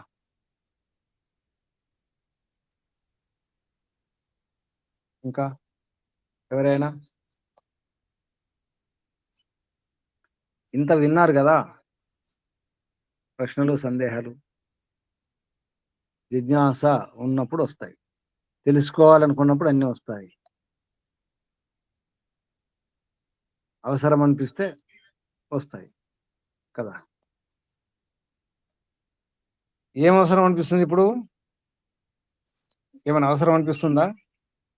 తొందరగా ముగిస్తే బాగుండును, వెళ్ళిపోవచ్చు అనిపిస్తుంది కదా. తొందరగా ముగించేస్తే ఇక వేరే దినచర్య ఉంది, వెళ్ళిపోవచ్చు, అంతేనా? లేదు గురు, మేము అసలు సమయమే తెలియదు. కొందరికి, మీరు ఒక్కరే కాదు, కొందరికి ఉంది. ఇప్పుడు తొందరగా వదిలిపెట్టేసేస్తే మా పని చేసుకుంటాం. లేదండి, ఎవరికి ఉంటుంది క్లాస్ ఇంకా ఇంకా కొనసాగిస్తే బాగుంటుంది. అమ్మా మీరు ఒక్కరు ఇద్దరు కాదు, పని చాలా ఉంటుందమ్మా. చాలా పని విషయాలు ఉంటుందమ్మా. అర్థమవుతున్నాయి గురుజీ. పట్టుకోండి, ఉపయోగించుకోండి. ఊరికే వినడం కాకుండా పట్టుకొని ఉపయోగించుకుంటే అప్పుడు ఆనందం. మీరు సేఫ్గా ఉంటారు, ఏడవకుండా ఉంటారు, భయపడకుండా ఉంటారు. ఏదైనా జరిగినప్పుడు, ఏ సమస్యనే కానీ, ఏ కష్టం కానీ, అది ఏమైనా కానీ, ఏ చిక్కు, ఏ ఎటువంటి ప్రమాదమైన ఏం జరిగినా వెంటనే ఒక ప్రశ్న వేసుకోవాలి. దీనికి కారణం ఏమిటి, సమాధానం ఏమిటి, ఈ రకంగా ఆలోచించాలి. పరిష్కారం ఏమిటి, ఇలా ఆలోచించండి. అయ్యో అప్పు అని అనకండి. అయ్యప్ప లేవు, అయ్య లేదు, అప్ప లేదు. మీరు అయ్యప్ప అన్నారనుకోండి, ఏం అర్థం కాదు. ఇక ఈ మాట ఇస్తున్నారా నాకు? అయ్యా అప్ప అనము, అమ్ము అనము, ఏమంటారు? ఏమంటారు చెప్పాను కదా ఇంతవరకు. అది అనాలని కాకపోయినా అన్ఎక్స్పెక్టెడ్ గా వచ్చేస్తుంది గురు, సందర్భాన్ని బట్టి. సరే అలవాటు నోటితో అయిపోయింది అనండి, కదా అట్లా. సరే నోటితో బయటకానండి, కానీ లోపల ఏమనుకుంటారు? ఓం. ఇందాక చెప్పాను కదా. ఓం. సరే అలవాటైంది కాబట్టి అమ్మో అయ్యో అంటాం, అలాగా అయ్యో అంటాం, అది బయటకు వ్యవహారం. కానీ లోపల ఏమనుకోవాలి? ఓం. కాదు, కారణం ఏంటి అని ప్రశ్న. లేదు కారణం ఏంటి కాదు, ఏదో కారణం ఉంటుంది, ఇలా అనుకోవచ్చు కదా. దీనికి ఏదో కారణం ఉంటుంది. ఇప్పుడు ఎదుటి వ్యక్తి కోపం వచ్చింది, సీరియస్ అయిపోయాడు అనుకోండి, మాట్లాడట్లేదు, మనం ఏమనుకోవాలి? దీనికి ఏదో కారణం ఉంటుంది. ఆ కారణం నేను కావచ్చు, ఇంకెవరైనా కావచ్చు, ఏదో కారణం ఉంటుంది అనుకుంటే ఎంత కూలైపోతాడు. మనం కూలైపోతాం ముందు, మనకు శాంతి లభిస్తుంది. ఏదో కారణం ఉంటుంది, కారణం లేకుండా ఇలా జరగదు కదా. ఆ కారణం ఏంటో తర్వాత ఇది అనుకోవచ్చు కదా, ఏదో కారణం ఉంటుంది అని అనుకోవచ్చు కదా. ఒక చిన్న భావన, చిన్న ఆలోచన ఇది. దీనికి ఏదో కారణం ఉంటుంది. ఒక వ్యక్తి మాట్లాడట్లేదు, గంభీరంగా ఉంటున్నాడు, లేదా కోపగించుకున్నాడు, తిడుతున్నాడు, ఏదో అనేసాడు అనుకోండి, తొందరపడే ఆ వ్యక్తి తొందరపడే, మన తప్పేం లేకపోవచ్చు. అప్పుడు ఏమనుకోవాలి? ఏదో కారణం ఉంటుంది అనుకోవాలి. ఆ కారణం నేనా, మీరా, ఎవరు, అది తర్వాత. ఇది ఒక మంచి మంత్రం, మంచి సూత్రం. ఏదో కారణం ఉంటుంది, ఇది రాసి పెట్టుకోండి ఒక మాట. దీనికి ఏదో కారణం ఉంటుంది, అది ఏదైనా కావచ్చు. అది ఏ ప్రశ్న అయినా, ఏ సమస్య అయినా, ఏ కష్టమైనా, ఏ నష్టమైనా, అది ఏమైనా జరగవచ్చు. వెంటనే బుద్ధి పని చేస్తుంది. దీనికి ఏదో కారణం ఉంటుంది అంటే ఆ కారణం ఏమిటి అని మళ్ళీ ఒక ప్రశ్న వస్తుంది. తర్వాత ప్రశ్న వస్తుంది, నెక్స్ట్ ప్రశ్న. ఏదో కారణం ఉంటుంది, అది ఏ కారణము, ఎవరు కారణం, తర్వాత కారణం తెలుసుకోవాలి కదా. అది 3వ స్టెప్. ఆ కారణం తెలుసుకోవాలి. వెంటనే దొరకపోవచ్చు, కారణం అర్థం కాదు, వెంటనే తెలియకపోవచ్చు, అప్పుడే తెలియకపోవచ్చు, తర్వాత నెల వరకు తెలియదు, ఒక్కోసారి కొందరికి సంవత్సరాలు పట్టవచ్చు. కారణం, ఈ కారణం ఏంటి? అదే కారణం. ఎవరు కారణం? ఎవరు కారకులు? ఒక్కొక్క ప్రశ్నకు అంటే ఒక్కొక్క ఈ కారణాలు ఏండ్లు, ఒకసారి జన్మ కూడా కావచ్చు. కారణం ఏమిటి? ఆ కారణం ఏంటి తెలుసుకోవాలి. తర్వాత పరిష్కారం, సమాధానం. తలనొప్పి వచ్చింది అనుకోండి, ఏదో కారణం ఉంటుంది అనుకోండి, ఏదో కారణం ఉంటుంది తలనొప్పికి కదా. తలనొప్పి కారణాలు ఎన్ని? తలనొప్పి కారణాలు ఏం చెప్తారా ఎవరైనా? తలనొప్పికి కారణాలు ఎన్ని ఉంటాయి? గురుజీ, ఏ కారణం ఉన్నా లేకున్నా తల అయితే ఉంటది గురుజీ. తలనొప్పి వచ్చింది, ఇప్పుడు తలనొప్పి ఉంది నాకు, ఇప్పుడు జలుబు ఎన్ని వేస్తే కారణాలు వస్తుంది గురించి. ఎన్ని కారణాలు ఉంటాయి? చాలా ఉంటాయి గురూజీ కారణాలు. కర్ణుని చావుకు 100. కారణాలు ఎన్నో. ఆ 100 ఉందా ఇక్కడ? ఏంటి కర్ణుని గురూజీ? చావుకు 100 కారణాలు. కర్ణుడి చావుకా? కర్ణుని చావుకు కర్ణుని చావుకు కారణాలు ఎన్ని? 6 కారణాలు గురు. ఎన్నో. 6 కారణాలు మనం లెక్కిస్తున్నాం కానీ సామెత ఏముంది? సామెత చెప్పండి. కర్ణుని చావుకు కారణాలు ఎన్నో. అలాగే తలనొప్పి కారణాలు ఎన్నో ఉంటాయి. తలనొప్పి వచ్చినట్టే అంటే కారణం ఉంటుంది, ఏదో కారణం ఉంటుంది అనుకున్నాం అనుకోండి, అప్పుడు కారణం వెతుకుతాం. తలనొప్పిని ఏడవలసిన అవసరం లేదు. ఇక అమ్మో తలనొప్పి, చిన్నపిల్లలకి ఏడవలసిన అవసరం లేదు. అది ఎగ్జాంపుల్ ఇది ఒకటి. అలాగే ఏ కడుపు నొప్పి కావచ్చు, ఏ నొప్పిన కావచ్చు, ఏ బాధనే కావచ్చు, ఏ సమస్యనే కావచ్చు, ఏ నష్టమైన కావచ్చు, అది ఏదైనా కావచ్చు, ఇంట్లో కావచ్చు, బయట కావచ్చు. రాసుకోండి. ఏం రాసుకుంటారు? ఏదో కారణం ఉంటుంది. ఒక మాట అనుకొని చూడండి, ఇది జపం చేయండి గట్టిగా. ఇప్పుడు మనం ఏదైనా కాగానే అయ్యో అమ్మో అంటాం కదా, అలాగే ఏదో కారణం ఉంటుంది అని లోపల ఒక్కసారి ఇట్లా అనుకోండి. అనుకొని చూడండి, మనసు ప్రశాంతం అయిపోతుంది. ఏదో కారణం ఉంటుంది, ఆ కారణం ఏమిటి అని బుద్ధి పనిచేస్తుంది అనమాట. ఆ కారణం ఏమిటి? ఎవరు కారణము? ఎవరు కారకులు? అదేమిటి? అన్వేషణ మొదలవుతుంది. కారణం దొరికింది అనుకోండి, సగం పరిష్కారం అయినట్టే. కారణం దొరికితే పరిష్కారం అయినట్టే కదా, సగం తెలిసిపోయింది కదా. పరిష్కారం కోసం ప్రయత్నం చేయాలి. జీవితం అంతా ఇదే.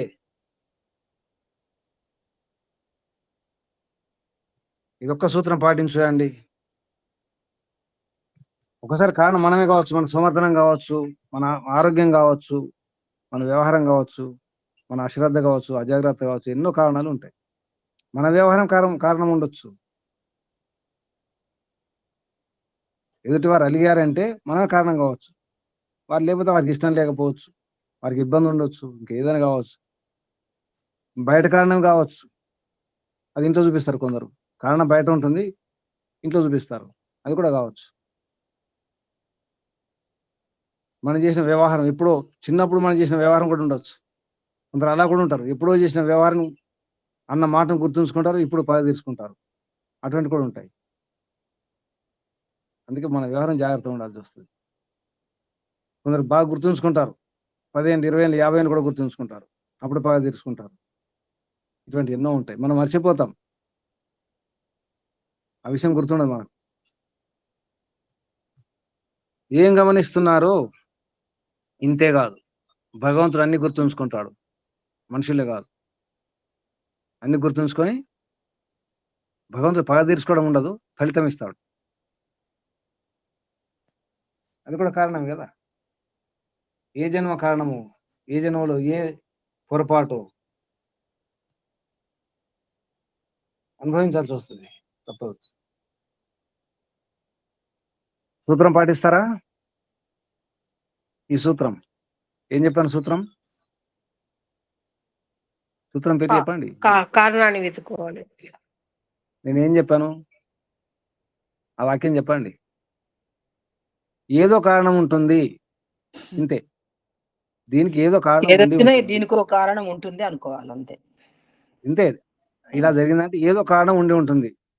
అది ఏ కారణం, ఎవరు కారణం తర్వాత, దీనికి ఏదో కారణం ఉంటుంది ఇంతే అనుకుంటున్నాండి. వెంటనే మీ ఆలోచన మారిపోతుంది. అప్పుడు మనం వారు ఏదో అంటే మనం ఏదో అనడం ఉండదు. అప్పుడు వాద వివాదాలు పెంచుకోవడం ఏమి ఉండదు. ఏదో కారణం ఉంటుంది, ఆగిపోతాం. ఆగడం ఇంకేం లేదు. బుద్ధి పని చేస్తుంది. ఇంకా గురుజీ ఆహార వ్యవహారంలో అన్ని కూడా అనుకోవచ్చు కదా గురుజీ. ఎప్పుడైనా సమస్య వచ్చి తలనొప్పి కానీ శరీరకు బాధ వచ్చినప్పుడు ఏం ఆహారం తిన్నాను, ఏం వ్యవహారం ఏమైనా జరిగిందన్న ఆహారం వ్యవహారం అనుకోవచ్చు కదా. నెక్స్ట్ ఆలోచన ఏదో కారణం ఉంటుందని తర్వాత అది ఏ కారణం అన్నప్పుడు ఇవన్నీ ఆహారం కావచ్చు, వ్యవహారం కావచ్చు, ఇంకేదైనా కావచ్చు, వాతావరణం కావచ్చు. ఎండాకాలం ఎండలు భయంకర ఎండలు ఉన్నాయి, మళ్ళీ వర్షాలు వస్తాయి, వర్షాలు కూడా సమస్య. తర్వాత చలి పెరుగుతుంది, అది సమస్య. ఎన్నో కారణాలు ఉంటాయి. చుట్టూ ఉన్నటువంటి వాతావరణం, దుర్గంధాలు ఉంటాయి, సుగంధాలు ఉంటాయి, మనుషులు ఉంటారు. ఇప్పుడు ప్లాస్మా తీసుకుంటాం, భయంకర పక్షులు వచ్చినాయి అనుకోండి, అలా చుట్టూ అంతా అల్లరల్లరి ఉన్నది అనుకోండి, అప్పుడు మనకు కోపం వస్తుంది, అసహ్యం వేస్తుంది, అసహనం ఉంటుంది. కారణం ఎన్నో కారణం, ఏమైనా కారణం కావచ్చు. ఆ కారణం ఏమిటి తర్వాత కారణం పట్టుకుంటాం. అప్పుడు ఏం చేయాలి? పరిష్కారం కోసం చూడాలి. చుట్టూ అల్లరల్లరి ఉంది, అంత అల్లరి చేస్తున్నారు పిల్లలు, అప్పుడు ఏం చేయాలి? మనం వెళ్ళిపోవాల్సి వస్తుంది, ఎవరు చెప్పాల్సి వస్తుంది. మనం దూరం కావాలి, దూరం ఉంచాలి, ఏదో ఒకటి చేయాల్సి వస్తుంది. పరిష్కారం కోసం చూడాల్సి వస్తుంది. పరిష్కారాలు ఉన్నాయి, సమాధానాలు ఉంటాయి. సమాధానం లేని ప్రశ్నలు ఉండవు సామాన్యంగా. సమాధానం లేకుండా, పరిష్కారాలు లేకుండా ఏవి లేవు. ఏ సమస్య ఉందంటేనే పరిష్కారం ఉంటుంది, సమాధానం ఉంటుంది. ప్రశ్న ఉంది అంటే తప్పకుండా సమాధానం ఉంటుంది, జవాబు ఉంటుంది. అస్య ఒకసారి చెప్పాను అనుకుంటా పూర్వమీమాంస అప్పుడు. అస్య అంటే ఏంటి? అస్య సంస్కృతంలో చెప్పండి. అస్య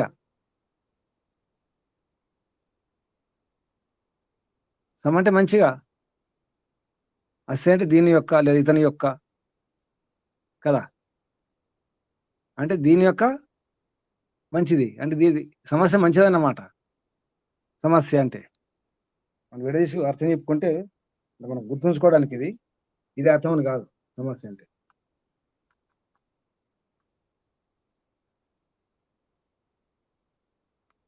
మీరు గమనించారో లేదు, భగవద్గీతలో కృష్ణుడు చెప్పింది ఇదే. ఇప్పుడు అర్జునుడు అనగానే కృష్ణుడు ఏం ఆలోచించాడు చెప్పండి? ఏమన్నాడు? నేను యుద్ధం చేయను అంటే, అర్జున విషాద యోగం తర్వాత సాంఖ్యయోగం ప్రారంభంలో నేను యుద్ధం చేయనని చెప్పేసి అర్జునుడు కురవాడిపోయాడు. కృష్ణుడు ఏమర్థం చేసుకున్నాడు? అయ్యో అన్నాడా? మూర్ఖుడు అంటున్నాడా? ఏమన్నాడు? కారణం వెతికాడు. ఏదో కారణం, ఏం కారణము వెతికేసరికి అర్థమైపోయింది. ఇదే భగవద్గీత యొక్క సారం. ఇదే కారణం ఏమిటి? ఏదో కారణం ఉంటుంది. ఆ కారణం ఏమిటి? సత్వగుణమా, రజగుణ, తమగుణం ఇవన్నీ చెప్పడం జరిగింది. కానీ కారణాలు ఉన్నాయి కదా. అర్జునుడికి తెలుసు, తెలియక కాదు. కానీ ఎందుకు అలా అయిపోయాడు? కారణం ఏమిటి? కృష్ణుడు కూడా అయ్యో అని చెప్పేసి బాధపడుకుంటూ ఇంత పని అయిపోయింది బావా అర్జున అని చెప్పేసి కృష్ణుడు కూడా బాధపడలేదు కదా. కృష్ణుని యొక్క స్థితి చూడండి. కృష్ణుని యొక్క స్థితి మన స్థితి ఉండాలి. అర్జునుడు లాంటి పరిస్థితి వచ్చినప్పుడు మన యొక్క స్థితి, మన వ్యవహారం కృష్ణుడు. ఇంతే గుర్తుంచుకోండి. అర్జునుడు సమస్య, కృష్ణుడు సమాధానం. కృష్ణనీతి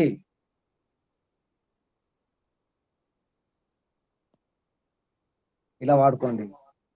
భగవద్గీతలో ఎన్నో మన సమస్యలకు, మన కష్టాలకు సమాధానం దొరుకుతుంది వెతుక్కుంటే. ఎన్నో సందర్భాల్లో అటువంటి భగవద్గీత. అందుకే భగవద్గీతని ప్రపంచం అంతా ఒప్పుకుంటుంది,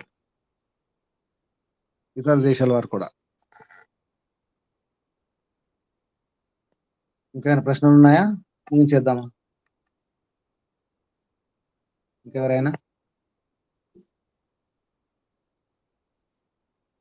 రేపు ప్రభు గారు బాగా చూసుకోండి. అందులో ఉంది 10వ అధ్యాయం. వీలైతే వాడుకలు అంటే ఇప్పుడు వ్యవహారం ఉన్నటువంటి ఏదైతే భౌతికత ఉందో అది కూడా చూడవచ్చు. చాలా శ్లోకాలు ఉన్నాయి. సరే గురుజీ, నమస్తే.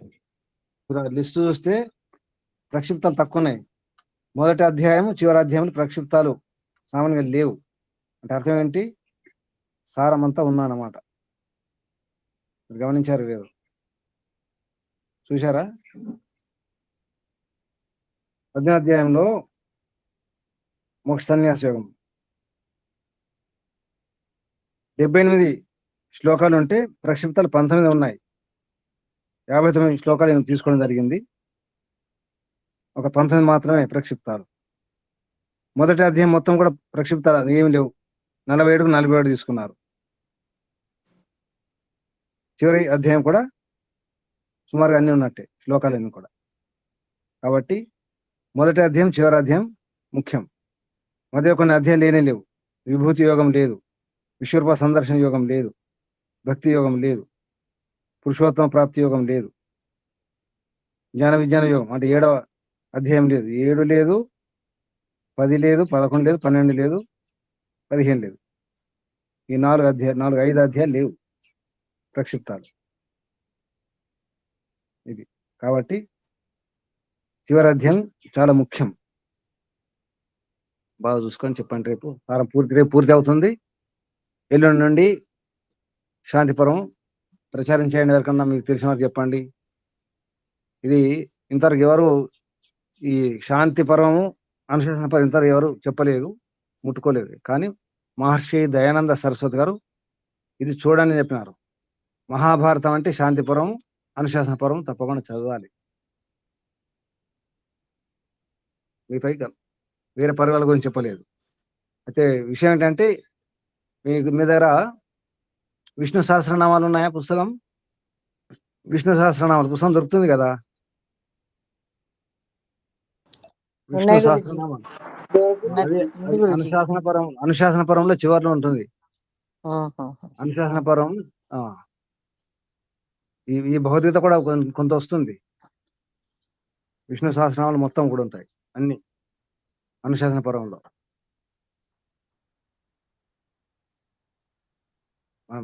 భౌతికత కూడా చూసుకోవచ్చు మహాభారతంలో. అది కూడా అని పూర్తి చేసుకున్నాం కాబట్టి అవసరం లేదు. శాంతి పర్వం, అనుశాసన పర్వం PDF వెతికితే దొరుకుతుంది. వెతికే ప్రయత్నం చేయండి, లేదా పుస్తకం తెప్పించుకోండి. పుస్తకాలు ఉండడం మంచిది, రాసుకోవచ్చు కూడా. సరేనా? చెప్పండి, అందరు చెప్పండి.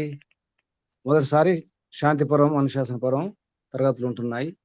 చాలా విషయాలు తెలుస్తాయి మన వ్యవహారంలో, యోగాభ్యాసం విషయాలు, మనకు నిరాశ నిస్పృహ వచ్చినప్పుడు, విషాదం కలిగినప్పుడు ఎలా ఉండాలి, ఎలా అర్థం చేసుకోవాలి, అప్పుడు సాంత్వన చెప్పేవారు ఎటువంటి సాంత్వనం ఇవ్వాలి, ఎలా వారికి అర్థం చేయించాలి, ఎన్నో విషయాలు వస్తాయి. సరే, శుభం. ముగించేద్దాం. ఆసనం స్థితి మార్చుకోండి. నడుము, వీపు, మెడ, తల నిటారు ఉంచుకోండి. కళ్ళు మూసుకోండి. దీర్ఘ శ్వాస ఒకసారి.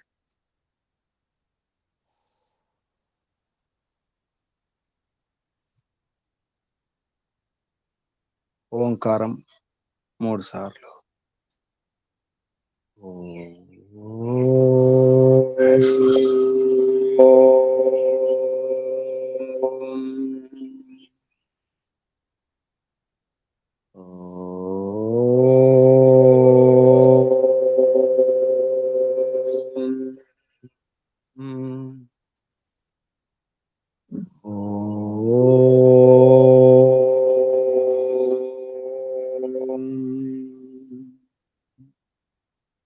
శాంతి శాంతి శాంతి.